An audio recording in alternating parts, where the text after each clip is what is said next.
আপনি কি জানেন দক্ষিণ ভারতে এমন এক দেবী আছেন যাকে মানুষ ভয় পায় আবার প্রাণ দিয়ে ভালোবাসে? তিনি মা কালীর মতো ভয়ঙ্কর আবার মায়ের মতো রক্ষাকারী। তার নাম মারিয়াম্মন। দক্ষিণ ভারতের গ্রামেগঞ্জে, বিশেষ করে তামিলনাড়ু, কর্ণাটক আর অন্ধ্রপ্রদেশে মারিয়াম্মন হলেন মানুষের সবচেয়ে কাছের দেবী।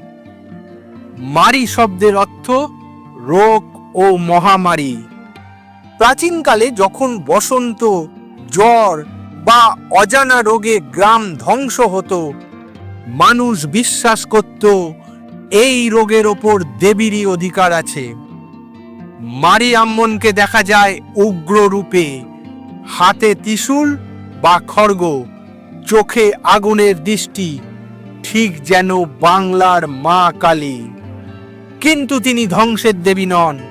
তিনি রোগ নাশ করেন, সন্তান রক্ষা করেন আর গ্রামকে অশুভ শক্তি থেকে আগলে রাখেন।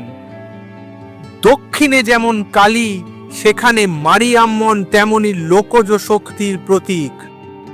মন্দিরে বড় মূর্তি নয়, মাটির, পাথরের বা সাদা মাটা প্রতীকে পূজিত হন তিনি। ভক্তরা তাকে ডাকেন আম্মা। ভক্তরা বলেন, আম্মা, আমাদেরকে রক্ষা করো। আর বিশ্বাস করা হয় যেখানে মারিয়াম্মনের পুজো হয় সেখানে রোগ, ভয় আর অশান্তি টিকতে পারে না।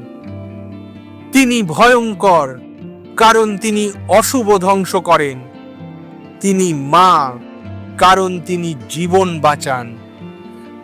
আপনি যদি শক্তি দেবীর লোকরূপ জানতে চান তাহলে এই ভিডিওটা লাইক করুন, বন্ধুদের সঙ্গে শেয়ার করুন আর কমেন্টে লিখে দিন আম্মা, এবং মিথিক বাংলা চ্যানেলকে সাবস্ক্রাইব করে দেবেন। মিথিক বাংলা, যেখানে পুরাণ জীবন্ত হয়।